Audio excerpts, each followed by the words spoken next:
Digital okay, marketing. So DM के कुछ examples जो हम लोग कवर करने वाले हैं, वो डीएम के एग्जांपल्स हम लोग कुछ कवर करते हैं। सो डी सो ये डीएम है, ठीक है।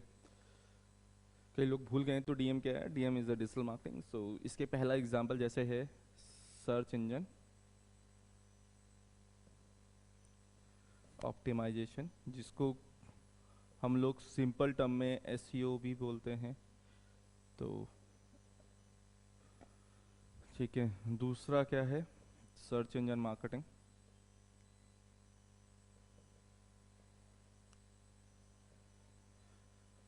तो सबसे पहले हम समझेंगे, जिसको हम एसएमबी बोलते हैं, तो सबसे पहले हम समझेंगे सर्च इंजन क्या है। देखिए, सर्च इंजन एक ऐसा प्लेटफॉर्म जहाँ पे आप जब कोई भी सर्च टर्म डालते हैं या कोई क्वेरी डालते हैं, उसके अकॉर्डिंग आपको रिजल्ट्स मिलते हैं। जैसे हम कौन सा सर्च टर्म की सर्च इंजन की बात कर रहे हैं? जैसे हम लोग बात कर रहे हैं Google, Yahoo, Bing, Ask, Baidu, Yandex, ऐसे और भी हैं, बहुत सारे हैं, ठीक है। इन सर्च इंजन में क्या होता है? इन सर्च इंजन में जब भी आप कोई सर्च टर्म डालेंगे, हिट करेंगे, तो ये आपको कुछ रिजल्ट्स निकाल के देंगे। उन रिजल्ट्स में हम अपनी वेबसाइट की जब पोजीशन को इम्प्रूव कराने की बात करते हैं, तो उनको हम सर्च इंजन ऑप्टिमाइजेशन या सर्च इंजन मार्केटिंग कहते हैं, डिपेंड ऑन एक्टिविटी की हम कौन सा कर रहे हैं। एग्जाम्पल,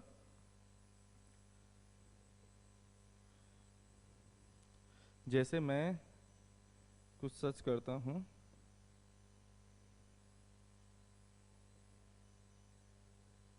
हम डिजिटल मार्केटिंग कंपनी सर्च कर लेते हैं, हम यही देख रहे हैं।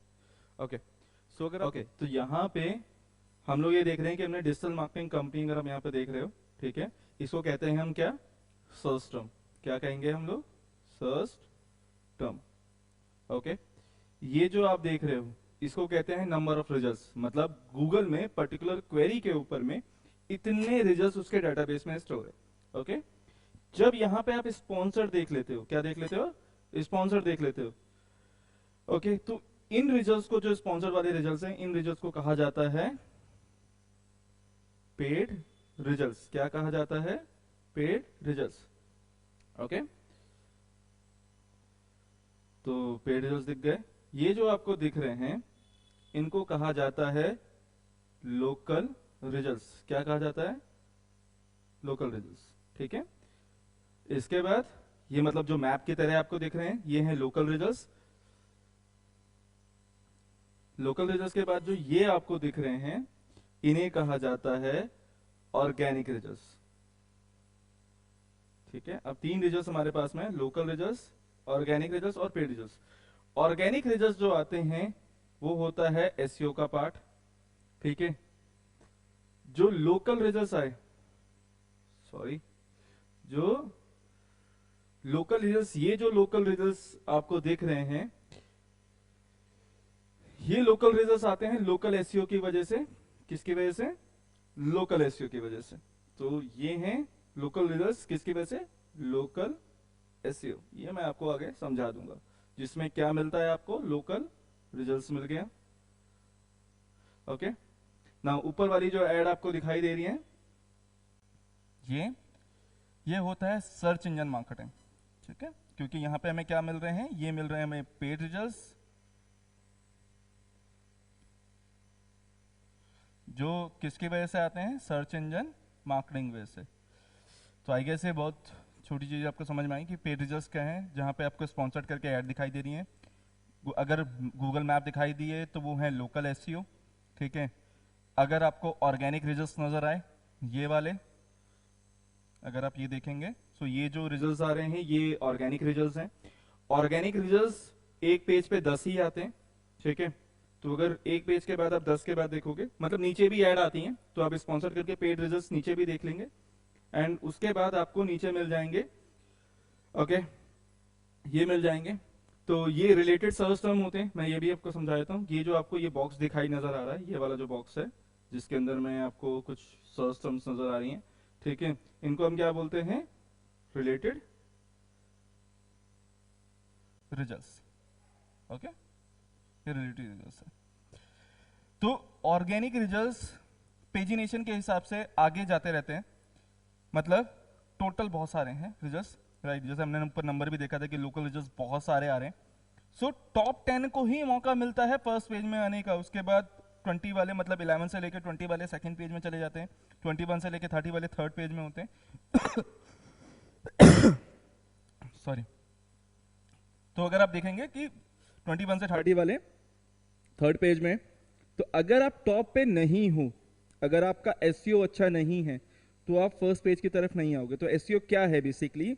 एसईओ एक ऐसा प्रोसेस है जब हम वेबसाइट को इनसाइड से और बैकलिंक के जरिए बाहर की रेपुटेशन जो अपनी वेबसाइट की टूवर्ड्स लेके जाते हैं, उनसे हम अपनी वेबसाइट की पोजीशन को इंप्रूव करते हैं। तो वेबसाइट की पोजीशन जितना ज्यादा आप अच्छे पॉइंट्स गेन करते जाएंगे, मतलब आप बहुत अच्छा कंटेंट लिख रहे हैं, बहुत अच्छी इंटरलिंकिंग कर रहे हैं अपनी वेबसाइट के अंदर, वेबसाइट को बहुत ज्यादा फास्ट लोडिंग कर रहे हैं, वेबसाइट का साइट स्ट्रक्चर बहुत अच्छा बना रहे हैं, ठीक है, बाहर से बैकलिंक बहुत रेपुटेटेड ले रहे हैं। बैकलिंक क्या होता है? एक लिंक लेना किसी और की वेबसाइट से, जैसे विकिपीडिया में अगर मेरा लिंक लगा हुआ है, दैट इज बैकलिंक।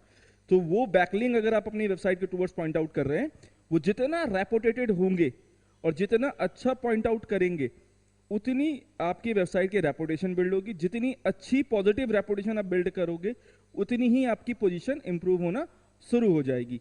सो इसको सिंपल टर्म में ये समझिएगा, जो पहले नंबर पे दिख रहा है, हर कीवर्ड का एसईओ अलग अलग होता है। सो इसको सिंपल समझिएगा, मतलब ये अगर आप रिजल्ट्स देख रहे हैं, डिजिटल मार्केटिंग कंपनी में सौरभ जैन की वेबसाइट ने सबसे अच्छा पॉइंट लिया हुआ है। So he is on number 1 in this keyword. Second पे क्लच आ रखा है।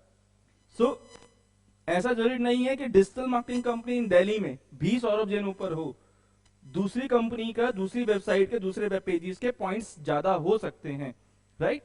तो ये बेसिक एक हो गया आपका एसईओ को समझने का। सर्च इंजन मार्केटिंग आपको बेसिक समझ में आ गया होगी। सर्च इंजन मार्केटिंग है, सर्च इंजन में जब आप ऐड चला रहे हो, that is search engine marketing. Search engine में जब अपने वेब पेजेस को आप ऊपर लेके आ रहे हो, that is SEO. Okay, third,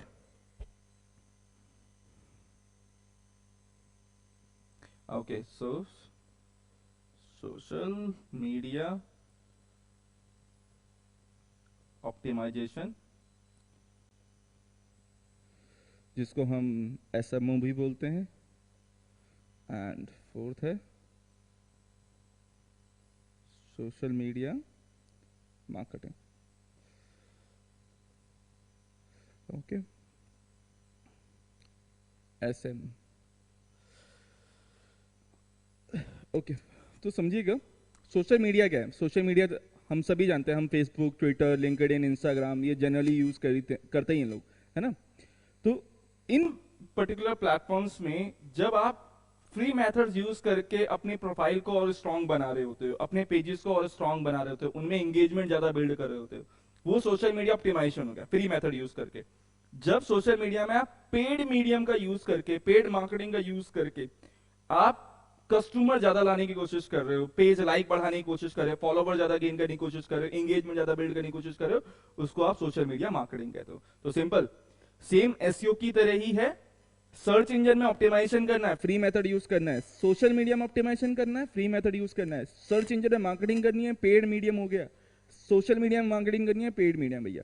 तो ये याद रखने की जरूरत है, ठीक है। किसी को कंफ्यूजन होगा तो हम इसको डिटेल में आगे सीखेंगे, ये बिल्कुल बेसिक से स्नैप है ना।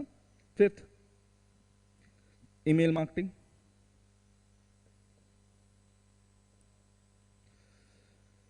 सो देखिए, एक मैं इसको थोड़ा सा रिमूव कर देते हैं ताकि आपको थोड़ा सा एक चीज अच्छे समझा पाए।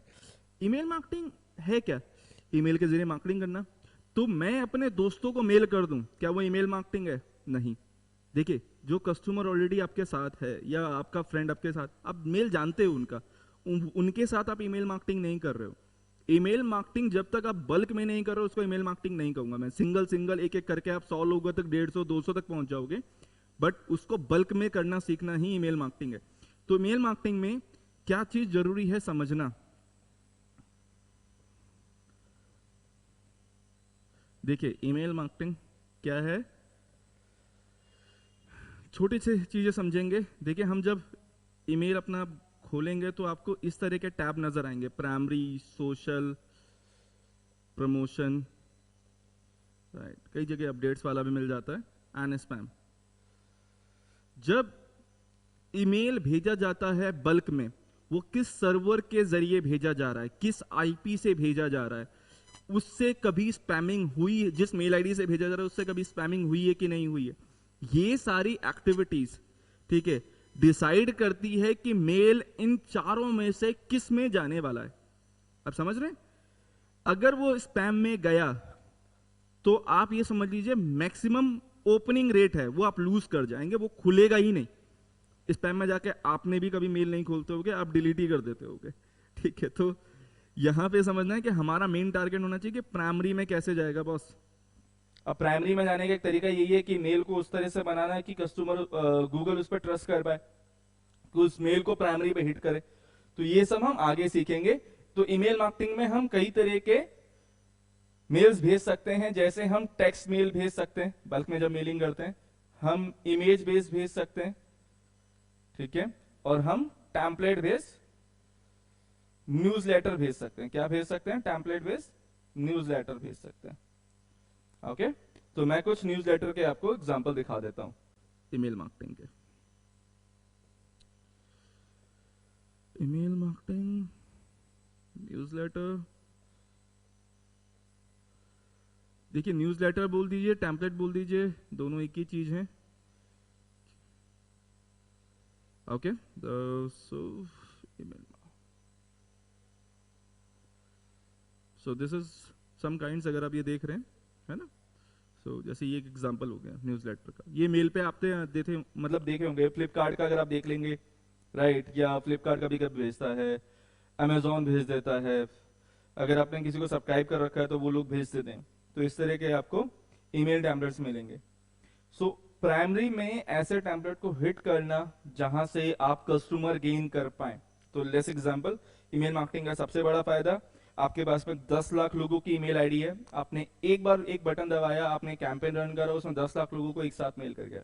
अगर उससे 10,000 कस्टमर भी या 25,000 कस्टमर भी आपकी वेबसाइट पे लैंड करते हैं, या पर्टिकुलर जो आप प्रोडक्ट पे सेंड करवाना चाहते हैं या विजिटर्स भेजना चाह रहे हैं, उस पर्टिकुलर पे वो विजिटर ड्राइव होते हैं, तो कहीं ना कहीं एक हाई कन्वर्जन आने के चांसेस आपके पास हो जाते हैं। कि आप, वो आपके ऊपर डिपेंड करता है कि वो लैंड हो गए, अब उस पर्टिकुलर पेज पे आपने लैंडिंग पेज कैसा बनाया हुआ है या पर्टिकुलर प्रोडक्ट कैसा है, उस पर डिपेंड करेगा कि वो कन्वर्जन किस रेशियो का होगा, लेकिन आने के चांसेस बढ़ जाते हैं। अगर कस्टमर आए ही नहीं उस ईमेल मार्केटिंग से, अब समझिए वो स्पैम में चले गए, अगर वो आए नहीं कस्टमर, तो कन्वर्जन तो आने वाली बहुत दूर की बात है। कस्टमर तो तभी आएंगे ना जब दुकान पे कोई आएगा, दुकान पे कोई आए नहीं तो कस्टमर कहां से आने वाले। ओके, चलिए ये भी चीज आई गेस आपको ईमेल मार्केटिंग समझ में आ गई। हम नेक्स्ट एक देख लेते हैं। देखिए ईमेल मार्केटिंग के बाद there is one content marketing. देखिए कंटेंट मार्केटिंग क्या है? पॉपुलर साइट्स में अपने बारे में लिखवाना, ठीक है, ये भी डिजिटल मार्केटिंग के अंदर में आता है। जैसे आज तक जैसी वेबसाइट्स हो गई, या योर स्टोरी हो गई, या फॉर्ब्स हो गया, मैं इनमें अपने बारे में लिखवा देता हूँ, और इस तरह से लिखवाता हूँ कि लोग इन्फ्लुएंस हो मेरी वेबसाइट को विजिट करने के लिए, लोग मेरे बारे में जानने के लिए इन्फ्लुएंस हो, या मेरे प्रोडक्ट को खरीदने के लिए इन्फ्लुएंस हो। That is content marketing. जब आप कंटेंट के जरिए अपने प्रोडक्ट को, अपनी सर्विसेज को बेच पाते हैं या लोगों को इन्फ्लुएंस कर पाते हैं, that is content marketing. Okay, मैं सिर्फ और सिर्फ स्नैप दे रहा हूं। अगेन ये कहूंगा कि मैं आपको सिर्फ एक बेसिक इंट्रोडक्शन दे रहा हूं चीजों का, ये चीज बहुत डिटेल में है आगे, तो हम बहुत डिटेल में आगे पढ़ेंगे ही। ओके, एक और है जैसे इन्फ्लुएंसर मार्केटिंग।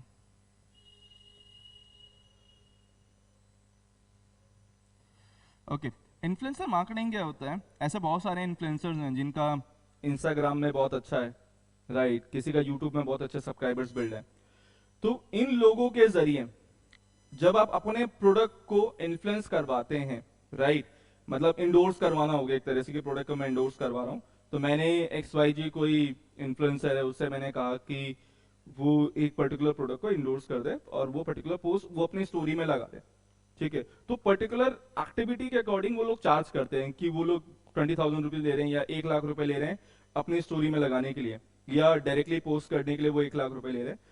सो वो इन्फ्लुएंसर मार्केटिंग होगी। जब एक अच्छे इन्फ्लुएंसर से आप अपने प्रोडक्ट के बारे में या अपने बारे में आप इन्फ्लुएंस करवाएंगे, उसे हम इन्फ्लुएंसर मार्केटिंग कहते हैं। पोस्ट करवाना भी हो जाता है, स्टोरी में लगवाना हो गया, रील बनवाना हो गया, या आपके प्रोडक्ट को मेंशन करना हो गया, ये सारी एक्टिविटीज जाती हैं इन्फ्लुएंसर मार्केटिंग के अंदर में। ओके, क्या डिजिटल मार्केटिंग से कमाया जा सकता है? बहुत आसानी से, सिंपल कहेंगे। अगर आपको बेसिक समझ में आता है, आपको ट्रैफिक ड्राइव करना आता है अपनी वेबसाइट पे, सबसे पहला तो ये समझिए कि अगर आप कस्टमर नहीं ला सकते हो तो डिजिटल मार्केटिंग में कुछ नहीं कर सकते। आपको कस्टमर गैदर करना पता होना चाहिए। It can be free, it can be paid. मतलब आपके पास में दोनों मेथड है। आप समझिए कि कस्टमर लाएंगे तभी कुछ बेच पाएंगे, कस्टमर ही नहीं होगा तो वेबसाइट पर बेचेंगे कैसे? इसका बहुत एक ना, मैं एक एग्जांपल समझाने की कोशिश करता हूं। देखिए, Google AdSense is one of the way जो यूज होता है, अफिलिएट मार्केटिंग एक यूज होती है, ठीक है। फ्रीलांसर के जरिए आप कमा सकते हो, बहुत सारे हैं तरीके, डोमेन बेच सकते हो, कुछ भी है। सो मान लीजिए ये आपकी वेबसाइट है जिस पे आप अफिलिएट मार्केटिंग कर रहे हैं। क्या कर रहे हैं? अफिलिएट मार्केटिंग कर रहे हैं। मैं यहाँ पे एक अफिलिएट मार्केटिंग का एग्जांपल भी देता हूँ, ठीक है। क्या कर रहे हैं? आप अफिलिएट मार्केटिंग कर रहे हैं। सो आपने एक प्रोडक्ट XYZ है, let's see this is example.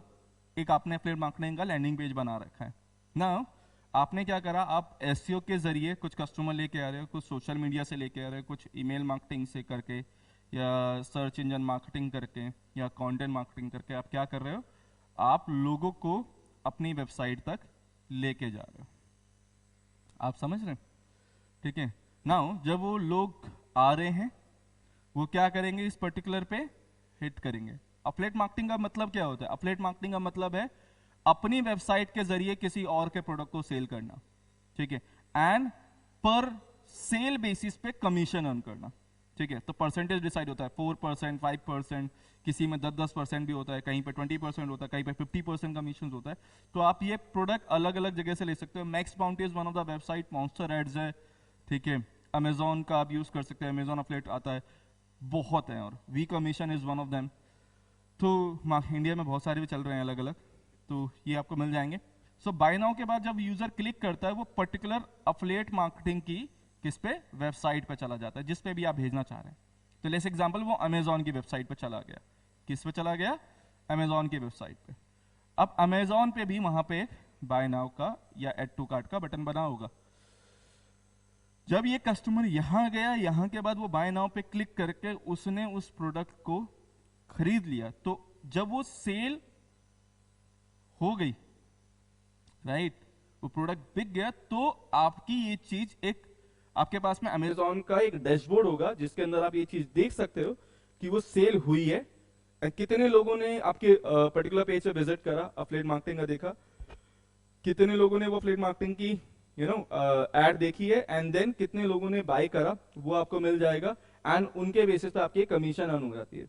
तो अगर हम लोग 1% भी कमीशन माने अफिलिएट मार्केटिंग में, मैं 1% मानता हूं, और लेस एग्जांपल, आप एक प्रोडक्ट बेच रहे हैं जिसमें आपको 4% कमीशन मिल रही है, तो प्रोडक्ट मान लेते हैं हम लोग, आप 1000 रुपीज का एक प्रोडक्ट बेच रहे हैं, कितने रुपए का?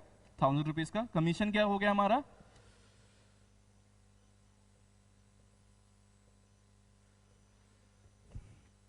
ओके, कमीशन हमारा हो गया 4%। तो मैं एग्जांपल ले रहा हूं सिर्फ समझाने के लिए। तो मतलब आपको 40 रुपीज मिलेगा पर प्रोडक्ट सेल पे कमीशन। 1000 रुपीज का है, 4% कमीशन है, 40 रुपीज हो गया। ओके, अगर आप 10,000 कस्टमर भेजते हैं, कितने? 10,000 कस्टमर भेजते हैं, तो कितनी कमीशन मिलने वाली है भाई? 4% निकाल लो उसका। अच्छा, पहले तो देखिए कितने लोग, एक मिनट, मैं थोड़ा सा यहां अलग से समझाते हैं। सो मान लेते हैं हम लोग कि 10,000, क्या मान रहे हैं हम लोग कि 10,000 लोगों को अपने अपनी वेबसाइट पे भेजा।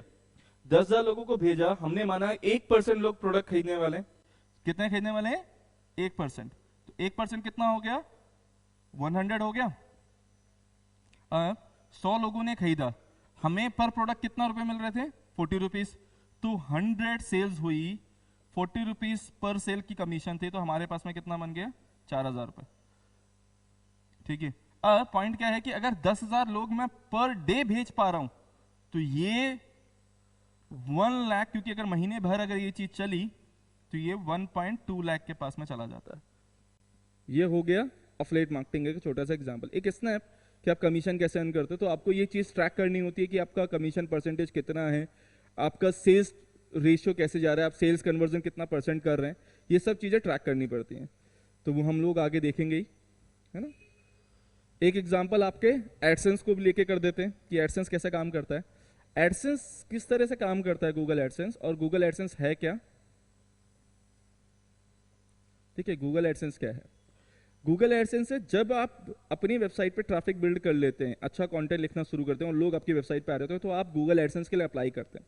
आप गूगल से कहते हैं कि गूगल आपकी वेबसाइट पे ऐड प्लेस करे। तो आपने यहाँ पे कोई ऐड लगा दी, गूगल से लेके यहाँ पे आपने ऐड लगा दी। मैं आपको कुछ एक रियल एग्जांपल दिखाता हूँ। ठीक है, so there is one website, I guess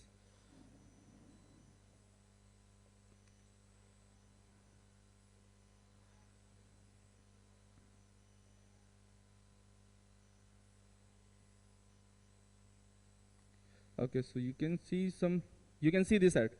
आप यहाँ पे अगर देखेंगे एड्स बाय गूगल, आप देख रहे हैं, तो ये एड्स बाय गूगल, तो leblon.org में कैसे काम हुआ है, इस पर्टिकुलर पे ये ऐड जो यहां से यहां तक आपको दिख रही है, ये अगर आप देखेंगे, ठीक है, ये ऐड गूगल से ली गई और प्लेस करी गई है। तो leblon.org के ओनर ने क्या करा है, अमित अग्रवाल जी ने इसको गूगल एडसेंस से अप्लाई करा है। ठीक है, गूगल एडसेंस अप्रूवल होने के बाद में वो ये ऐड प्लेस करी जाती है अपनी वेबसाइट में, एंड देन अब इनकी वेबसाइट पे जो भी विजिटर्स आ रहे हैं वो इस ऐड पे जब क्लिक करेंगे तो सीपीसी बेस पे, ठीक है, कॉस्ट पर क्लिक बेस पे उनकी अर्निंग होती है। ओके, सो मान लेते हैं ये 2 ऐड लगी हुई है। अब वही 10,000 लोग मान लेते हैं हम लोग कि किसी भी मेथड से आप लेके आ रहे हो, ठीक है, वो आपकी वेबसाइट पे गए। अब यहां मान लेते हैं कि यहां आपका क्लिक परसेंटेज है 5%। क्या सीटीआर है, सीटीआर का मतलब क्या होता है, क्लिक थ्रू रेट। ठीक है, क्या मतलब है, क्लिक थ्रू रेट, कितने लोग आपकी एड को देख रहे हैं और कितने लोग उस पे क्लिक कर रहे हैं, तो वो एक परसेंटेज निकल के आता है आउट ऑफ टोटल से कितने लोगों ने क्लिक करा, that is number of clicks divide by total number of impressions. इसका मैं लिख भी देता हूं, number of clicks divide by total number of impression. Impression का मतलब होता है कितने लोगों ने देखा, ठीक है, इंप्रेशन का मतलब देखना हो गया। ओके, सो सीटीआर आपको समझ में आ गया। तो हमने मान लिया भाई 5% का सीटीआर है, मतलब जितने लोग आ रहे हैं उसमें से 5% उस एड पे क्लिक कर रहे होंगे। 10,000 लोग आए तो कितने लोगों ने क्लिक करा, 500 लोगों ने। कितने लोगों ने क्लिक करा, 500 लोगों ने। अब जो सीपीसी है, जो कॉस्ट पर क्लिक गूगल आपको देगा, ठीक है, वो इसका भी मैं समझा रहा हूं, कॉस्ट पर क्लिक। ठीक है, जो कॉस्ट पर क्लिक गूगल आपको देगा वो डिपेंड करेगा कि किस कैटेगरी की एड आपकी वेबसाइट पे लगी है, राइट, किस कंट्री का यूजर उस एड को देख रहा है उस पर डिपेंड करेगा। तो depend on the category of the niche, and मतलब एड किस कैटेगरी की है, कितने हाई सीपीएम वाली एड चल रही है। सीपीएम चलो मैं बाद में समझाऊंगा आपको क्योंकि टेक्निकल टर्म्स थोड़े ज्यादा हो जाएंगे। कॉस्ट पर क्लिक आपको समझ में आ रहा है, पर क्लिक का आपको जो कॉस्ट मिलने वाला है ये वेरी किस पे कर रहा है, एक तो कंट्री पे, किस कंट्री का आपके पास में ट्रैफिक आ रहा है, दूसरा किस कैटेगरी की ऐड दिखाई दे रही है। ओके, सो हम मान लेते हैं इंडिया में आपको मिल रहा है 5 रुपए पर क्लिक का, मैं मान ले रहा हूं, ठीक है, अजम्पशन कर रहे हैं, क्या मिला आपको, 5 रुपए पर क्लिक का। तो आप यहीं पे इससे कितना कमा रहे हैं, 2,500 रुपए कमा रहे हैं। सो ये जस्ट एक राउंड ऑफ आइडिया है आपको गूगल एडसेंस का, हो गया। ओके, सो नेक्स्ट क्या है, फ्रीलांसर वाला भी एक हम लोग छोटा सा आइडिया ले लेते हैं। देखिए फ्रीलांसर कैसे काम करता है, आप एज ए फ्रीलांसर भी काम कर सकते हो। फ्रीलांसर काम करने का तरीका क्या है, भाई आप freelancer.com में उस पर चले जाओ, अब वर्क पे चले जाओ, ऐसे बहुत सारे मार्केट में हैं, ठीक है, या फाइवर पे चले जाओ, तो आप काम ले सकते हो जो भी आपको काम आता है। अगर आप बैकलिंक बनाने में बहुत अच्छे हो, अगर आप लिंक बिल्डिंग में बहुत अच्छे हो, तो आप लिंक बिल्डिंग का काम उठा सकते हो। अगर आप कंटेंट लिखने में बहुत अच्छे हो तो आप कंटेंट लिखने का काम उठा सकते हो। अगर आप गूगल ऐड चलाने में बहुत अच्छे हो तो आप गूगल ऐड का काम ले सकते हो। अगर आपको लगता है कि आप गूगल एनालिटिक्स या वेबमास्टर का सेटअप बहुत अच्छा कर सकते हो, आप उस पर काम कर सकते हो। अगर आपको लगता है आप वर्डप्रेस बहुत अच्छा सेटअप कर सकते हो या बना सकते हो, आप वेब डिजाइनिंग का भी काम ले सकते हो। तो फ्रीलांसर पे आप काम ढूंढ सकते हो। एज अ फ्रीलांसर आप एज अ इंडिविजुअल अपने काम उठा सकते हो। तो ये तरीके हम सीखेंगे कि एज ए इंडिविजुअली सबसे पहले तो देखिए स्किल बिल्डअप करनी है। अगर आपकी स्किल्स हैं, जितनी मल्टीपल स्किल्स आप बिल्डअप कर लोगे उतना ज्यादा काम उठा पाओगे, है ना। आप महीने में 3 प्रोजेक्ट भी अगर कर रहे हो, आप समझिए, आप महीने में 3 प्रोजेक्ट भी कर रहे हो, 3 प्रोजेक्ट 25-25 हजार रुपए की भी अगर आप कर रहे हो तो 75,000 हो जाते हैं महीने के कॉस्ट। तो ये आप ही के ऊपर डिपेंड कर रहा है। एक जगह पे 20,000 रुपए की नौकरी करने से अच्छा फ्रीलांसर बन जाऊंगा मैं, क्योंकि अगर मैं काम ज्यादा कर सकता हूं तो मैं काम करना पसंद करूंगा ना, rather than कहीं पे काम करने से। देखिए जॉब भी करना जरूरी है, मुझे मैं ये मानता हूँ कि जॉब करने से क्या होता है, आपकी स्किल बिल्डिंग बहुत अच्छी होती है और बहुत फास्ट होती है, क्योंकि बहुत सारा काम, बहुत प्रेशर आपको एक साथ दे दिया जाता है जो आपकी स्किल बिल्डिंग में आपकी हेल्प करता है। तो पहले आपको स्किल बिल्डिंग करनी है, आपकी स्किल बिल्डिंग अच्छी हो जाए उसके बाद आप फ्रीलांसर की तरफ मूव कर सकते हो। आप एज अ फ्रीलांसर रिएक्ट करिए, लेकिन पहले अपनी जो बेस है, कोर है, उसको ठीक करिए। अगर आपका कोर ठीक होगा तभी आप नेक्स्ट लेवल पे मूव कर सकते हैं।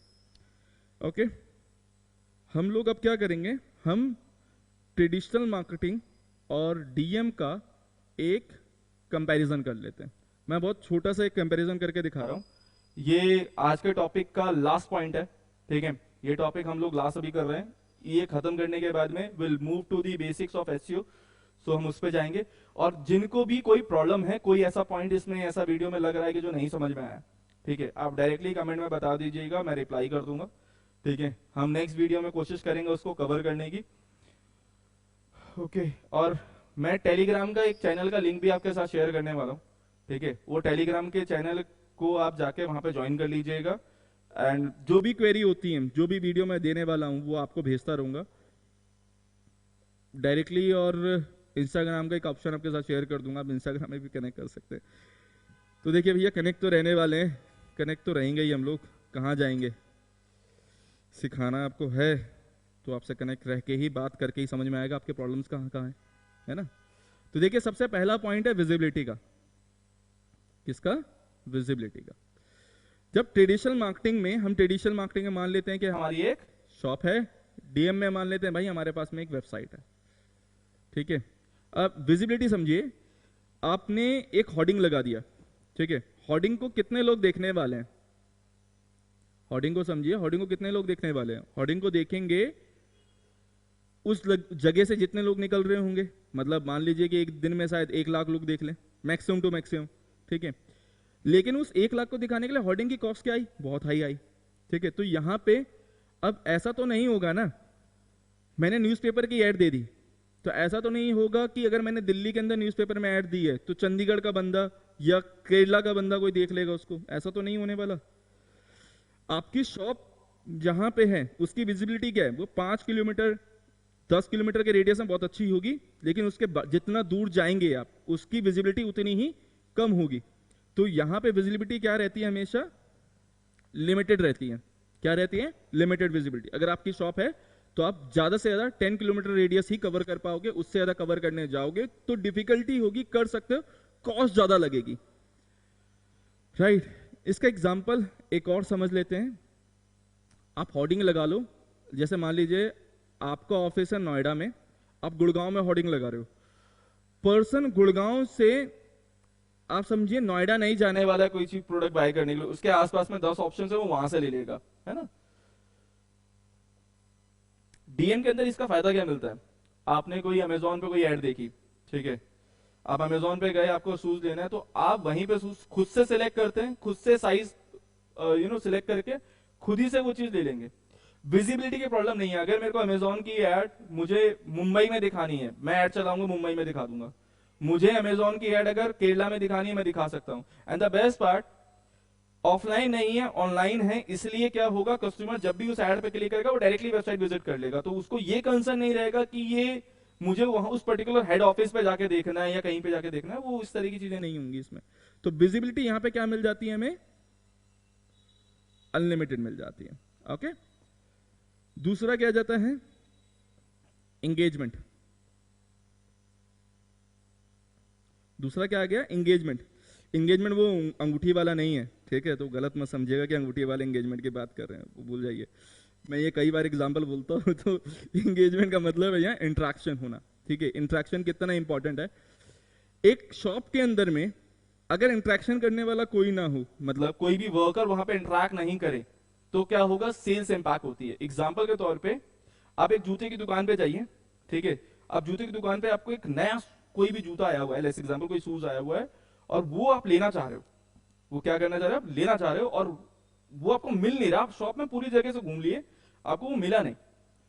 आपने क्या करा, आपने 3-4 बार आवाज लगाई उस वर्कर को जो वहां पे काम कर रहे थे, ठीक है, वहां के एम्प्लॉय को आपने आवाज लगाई, वो बंदा लगा है कैंडी क्रश खेलने में, वो बिजी है बेचारा, ठीक है, आप लगा रहे 3-4 बार आपने आवाज लगा दी, आपके माइंड में हुई फ्रस्ट्रेशन कि भैया तो सुन ही नहीं रहे, ठीक है, किस तरह की सर्विस दे रहे हैं, आप वहां से करोगे वॉकआउट, ठीक है, बिना जूता लिए।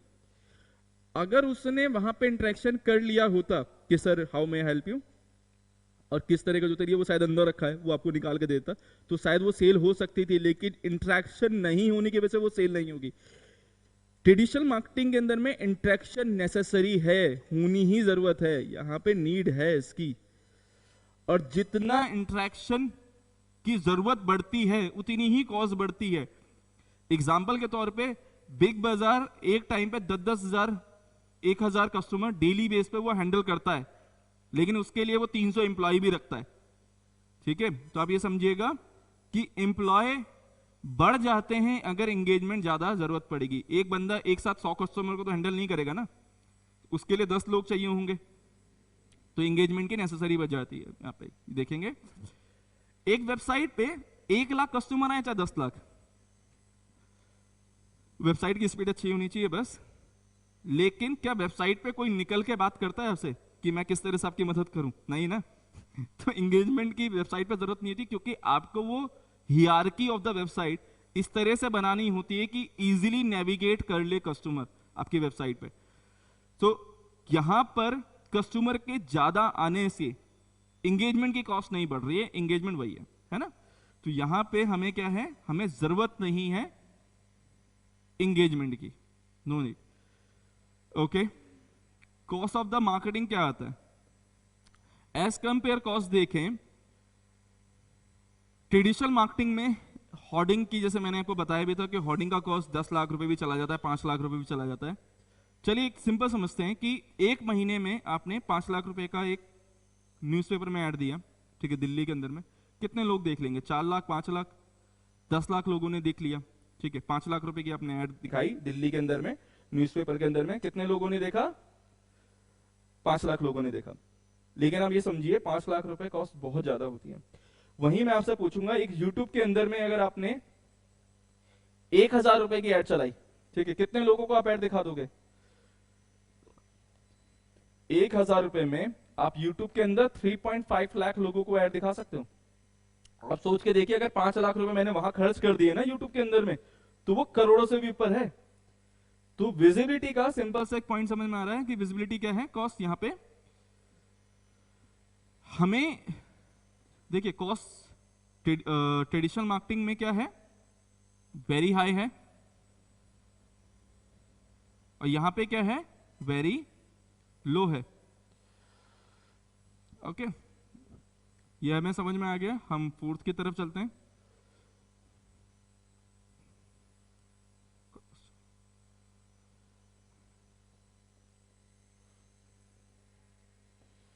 ओके, कन्वर्जन की बात करेंगे। कन्वर्जन क्या होता है, कन्वर्जन 2 तरह के होते हैं, माइक्रो और मैक्रो। कन्वर्जन कितने तरह के होते हैं, 2 तरह के होते हैं, माइक्रो और मैक्रो। माइक्रो कन्वर्जन क्या होता है, कौन से कन्वर्जन है, माइक्रो एंड मैक्रो।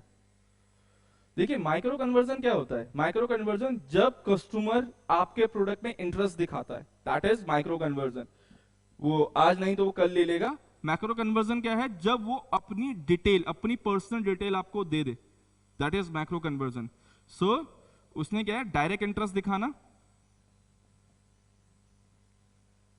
ये क्या है, माइक्रो कन्वर्जन है। मैक्रो कन्वर्जन क्या है, जब वो डायरेक्ट इंटरेस्ट के साथ में क्या दे दे, अपनी पर्सनल इंफॉर्मेशन भी आपको दे दे। ठीक है, क्या कर दे, पर्सनल इंफॉर्मेशन भी आपको दे दे।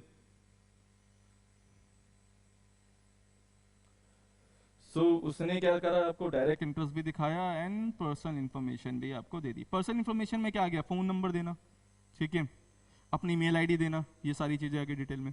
मान लेते हैं कॉन्सर्ट लगा हुआ है, ठीक है, मान लेते हैं एक कॉन्सर्ट लगा हुआ है, कॉन्सर्ट में 1000 लोग आए हुए हैं।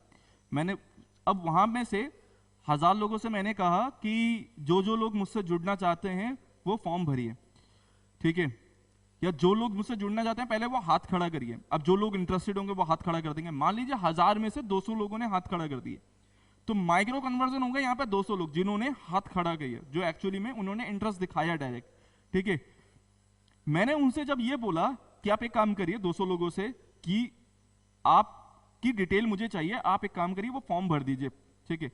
उनमें से फॉर्म भरने वाले से 50 निकले, सो 50 वो हो गए मैक्रो कन्वर्जन, बाकी जो 150 बच गए वो है माइक्रो कन्वर्जन। क्लियर, क्योंकि वहां पे उन लोगों ने क्या दिखाया, डायरेक्ट इंटरेस्ट दिखाया, और दूसरे वाले जो 50 बच गए उन्होंने डायरेक्ट इंटरेस्ट के साथ पर्सनल इंफॉर्मेशन भी मुझे दे दी। सो कन्वर्जन किस जगह पे ज्यादा होगा, ठीक है, कन्वर्जन किस जगह पे ज्यादा होने वाला, आप समझिए। मैं होर्डिंग लगा रहा हूं, आपको लग रहा है उससे ज्यादा कन्वर्जन निकलता है, ठीक है, कॉस्ट इफेक्टिव भी देखना पड़ता है, ठीक है। एक घर पे कोई आया, वो साड़ी बेचने की कोशिश कर रहा है, ठीक है, तो क्या घर पे कोई लेने वाला होगा, कितने कितने घर जाते होंगे और कितने लोगों को बेच पाते होंगे। कन्वर्जन यहां पे हमेशा समझिएगा वेरी लो रहता है, ये मैं आपको डायरेक्ट बता दे रहा हूं, क्या रहता है, वेरी लो रहता है। क्योंकि जब एक गुजराती में एक डायलॉग है, कहते हैं बहुत अच्छा, कि बेचने की कोशिश मत करो, उन्हें खुद खरीदने दो, एक डायलॉग है, ठीक है, बेचने की कोशिश मत करो, उन्हें खुद खरीदने दो। क्योंकि जब आप ये चीज करोगे, जब बेचने के लिए जाओगे तो उन्हें लगेंगे क्या बेच रहा है, इसमें पक्का इसका फायदा होगा, तो वो आप ये समझिए भाव बढ़ जाते हैं तो सेल कम होती है, ठीक है। तो भाव नहीं बढ़ने देने, तो ये कोशिश करनी है कि भाव नहीं बढ़े। तो कन्वर्जन, क्योंकि हम ट्रेडिशनल मार्केटिंग में क्या कोशिश कर रहे हैं, हम उनके पास पहुंचते हैं, ठीक है, वो वेरी लो हो जाता है, इसलिए क्योंकि हमारा इंटरेस्ट, उनका इंटरेस्ट नहीं है, हम बेचने के लिए जा रहे हैं। जब वो अपनी जरूरत के हिसाब से हमारे पास डिजिटल मार्केटिंग में आते हैं, जब डिजिटल मार्केटिंग में क्या होता है, वो गूगल पे सर्च करेगा बाय आईफोन ऑनलाइन, ठीक है, तो वो खरीदना चाह रहा है, जब वो खरीदने के लिए सर गूगल पे आया, उसने खुद वेबसाइट पे क्लिक करके गया, उसका इंटरेस्ट है, तो कन्वर्जन के चांसेस बहुत हाई हो जाते हैं ऐसे में। आप यही समझिए ना, मैं सोशल मीडिया में भी है, मैं सोशल मीडिया में ऐड दिखा रहा हूं, ठीक है, आपका इंटरेस्ट नहीं होगा, आप क्लिक नहीं करोगे, आपका इंटरेस्ट है तभी तो आप क्लिक करके जा रहे हो। और ऐसे ही इंटरेस्टेड लोग जब क्लिक करके आते हैं तो कन्वर्जन के चांसेस हाई होते हैं, ठीक है, क्योंकि सामने वाला खुद से इंटरेस्टेड है। ओके, हम एक इवैल्यूएशन की भी बात करेंगे। इवैल्यूएट करना, एनालाइज करना किसी भी मार्केटिंग स्ट्रैटेजी को बहुत जरूरी होता है। अगर आप इवैल्यूएट नहीं करेंगे, आप नहीं समझेंगे कि आपकी कॉस्ट कहां पे ज्यादा लग रही है, कहां पे कम लग रही है, आप ये समझ लीजिए आप मार्केटिंग में पैसा वेस्ट कर रहे हैं कहीं ना कहीं। आपको ये चीज समझनी जरूरी है कि पैसा कहां पे और किस जगह पे ज्यादा लग रहा है। तो ट्रेडिशनल मार्केटिंग का सबसे बड़ा लॉस यही होता है कि आपको एनालाइज करने के लिए सही डाटा नहीं मिलता है। क्या नहीं मिलता? सही डाटा नहीं मिलता है।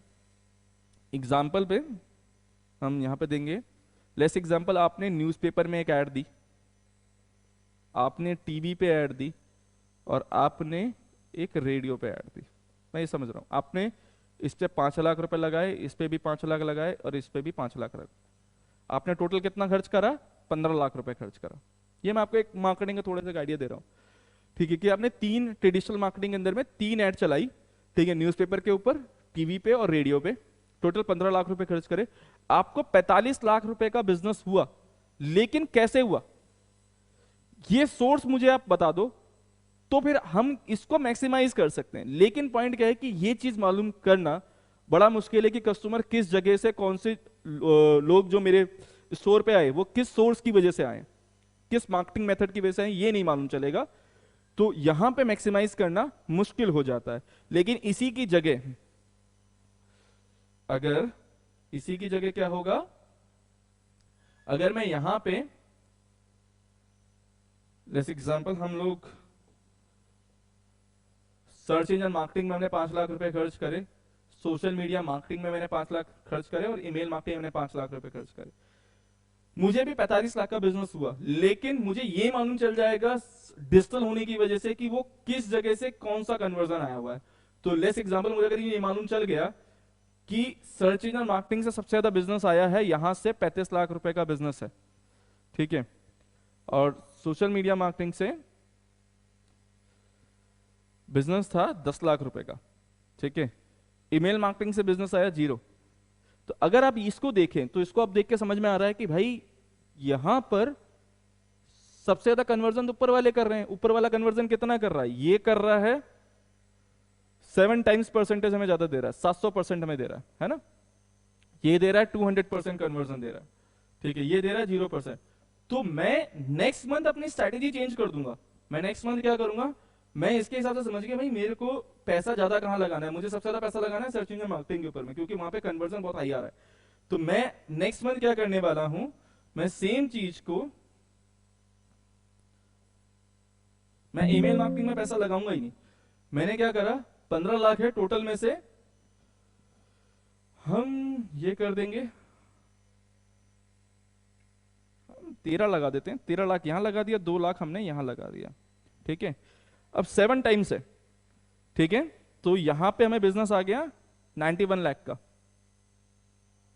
ओके, यहां पे 200 टाइम्स था तो 4 लाख का टोटल। आप देखिए यहां पे टोटल बिजनेस हो गया 95 लाख का, सेम 15 लाख खर्च करके। तो समझने का पॉइंट क्या होता है कि आप अपनी मार्केटिंग स्ट्रैटेजी को मैक्सिमाइज कर देते हैं अगर आप ये समझ जाएं कि कहां पे पैसा लगाना है और कहां नहीं। तो ये तो हमारा ट्रेडिशनल मार्केटिंग और डिजिटल मार्केटिंग का एक बहुत अच्छा बेसिक्स हो गया एग्जांपल के साथ में। जो नेक्स्ट वीडियो है वो एसईओ के बेसिक्स से हम लोग स्टार्ट करेंगे, लेकिन हमें ये चीज मालूम चले कि ये वीडियो कैसी लगी है, उसी के बेसिस पे हम नेक्स्ट वीडियो में इंप्लीमेंट कर पाएंगे स्ट्रैटेजीज अपनी। तो जो भी फीडबैक है वो कमेंट में देखिए, पॉजिटिव नेगेटिव कुछ भी हो सकता है। मुझे लगा है क्योंकि मैं ये पहली बार आपके कैमरे के सामने बना रहा हूँ और गलतियां होना लाजमी है, हो जाती हैं, ठीक है। तो देखिए अगर सीखते सीखते रहना चाहिए, हमेशा ऐसा ही है कि ऑफलाइन ट्रेनिंग में और कैमरे के सामने फेस करके ट्रेनिंग देने में बड़ा डिफरेंस होता है। तो ये कैमरे के सामने जो ट्रेनिंग दे रहे हैं, हम कोशिश कर रहे हैं कि आपके लिए अच्छा कर पाएं, बट मेरी कोशिश है कि ज़्यादा से ज़्यादा नॉलेज आपके साथ पहुंचाई जाए। जिसको जो सवाल है, जो कुछ पूछना है, वो कमेंट पे प्लीज़ बताइएगा और स्टे कनेक्टेड, ठीक है, बाय।